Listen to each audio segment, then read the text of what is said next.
Salut, c'est Mo et bienvenue sur la chaîne Nerd du Jugement. Toujours dans ma série sur Warhammer Conquest, j'attaque la peinture du troisième et dernier des Plague Marines de la Death Guard. Mais j'en profite cette fois-ci pour faire une petite parenthèse sur l'aérographe.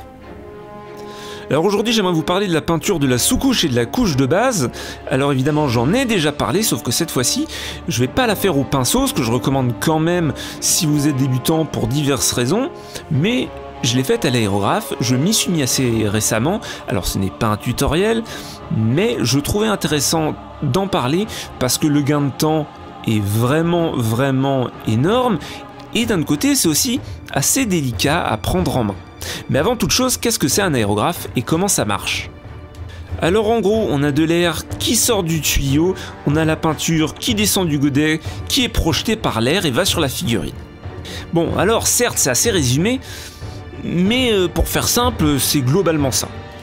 Alors bien entendu, il faut une source d'air, que soit un compresseur avec ou sans réservoir. Et pour être vraiment précis, mon aérographe est un aérographe à gravité et à double action. À gravité parce que le godet de peinture est au-dessus et que la peinture descend toute seule, alors qu'il y a aussi des aérographes à siphon où le godet de peinture est en dessous. Il y a un couvercle aussi, je ne l'ai pas mis là. Et à double action parce que la gâchette se déplace sur deux axes.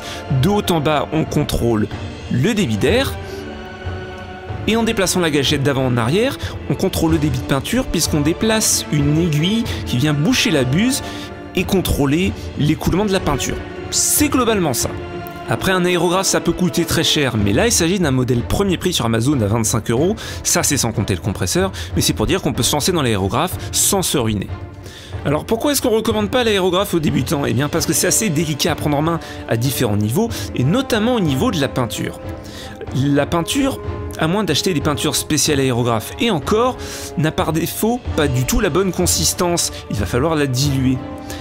Et il s'agit d'être assez précis là-dedans, parce qu'une peinture un peu trop liquide ou un peu trop épaisse, c'est la garantie d'un résultat qui ne sera pas du tout satisfaisant.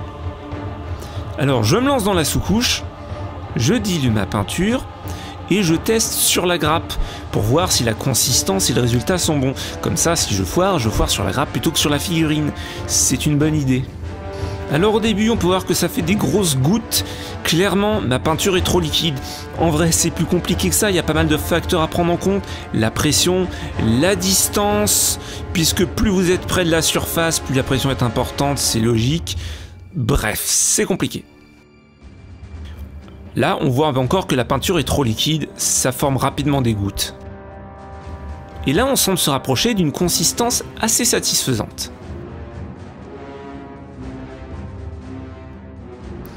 On commence à avoir une certaine transparence plutôt plaisante et assez de contrôle, mais visiblement je n'étais pas encore satisfait de la consistance puisque j'ai jugé bon de rajouter quelques gouttes d'eau. Et maintenant, je vous invite à la magie, le voilà le raccourci. Et là c'est magique, on voit la figurine qui change de couleur toute seule, qui devient blanche, un petit peu comme Michael Jackson en son temps. Objectivement à ce moment-là, je me suis demandé si la peinture ne manquait pas un petit peu de fluidité. Mais bon, le résultat reste assez propre. Légèrement granuleux peut-être. Alors vous pouvez voir que je fais des petits mouvements de va-et-vient avec l'aérographe, comme on pourrait le faire avec un sèche-cheveux. Effectivement, il vaut mieux éviter de trop s'attarder au même endroit avec l'aérographe, sinon vous risquez de surcharger la figurine de peinture, évidemment. Comme tout va plus vite avec l'aérographe, si vous devez la foirer, ça aussi, ça ira tout de suite beaucoup plus vite. À ce stade-là, vous pouvez voir que la sous-couche commence à être pas mal. Bon, encore, ça reste très vert par transparence, parce que la sous-couche est très mince, mais le résultat n'est pas mal. On en est presque à quelque chose d'utilisable. On peut voir que la figurine commence à briller un petit peu trop, ce qui veut dire que soit peut-être j'ai mis un peu trop de peinture, qu'elle est trop diluée. Ah, ça l'aérographe, c'est une histoire de précision. Comme je le disais, on commence à avoir de la peinture qui se dépose dans les creux, donc elle est effectivement trop liquide. J'aurais probablement dû m'arrêter un petit peu plus tôt quand ça commençait à briller. Après, rien de catastrophique. Bon, on voit qu'il y a de la peinture un peu déposée dans les creux, mais la figurine est quand même globalement blanche, grise, parce que la couche de peinture est très mince, donc les détails ne sont pas surchargés non plus. D'autant plus qu'avant de juger le résultat, il vaut mieux attendre que ça soit sec. L'étape inévitable, c'est le nettoyage de l'aérographe, donc je mets un petit peu d'eau pour enlever les restes de peinture. C'est aussi une des raisons pour lesquelles on ne recommande pas l'aérographe aux débutants. C'est assez contraignant au niveau de l'entretien, de la maintenance, du nettoyage. Il y a plein de petites pièces assez fragiles. Il faut savoir le démonter, le remonter. Là encore, c'est compliqué. Une fois la peinture sèche, le résultat semble satisfaisant. Alors, perfectible, mais satisfaisant. L'aérographe, c'est comme tout, ça se travaille, c'est pas inné. Et maintenant, il est temps de passer au DevGuard Green pour notre couche de base. Alors, ce qu'on va voir, c'est que les pots citadelles ne sont clairement pas faits pour ça, parce que, à l'inverse des autres pots qui nous permettaient de servir au goutte à goutte, là, je suis obligé de me servir avec le pinceau, ce qui, bon, n'est pas infaisable, mais vraiment pas très pratique. Donc, clairement, les pots citadelles ne sont pas idéaux pour ça. Donc autrement, même chose qu'avant, je dilue, je fais des ajustements, je teste sur la grappe et je ne me lance qu'une fois que je suis content de la consistance et du rendu.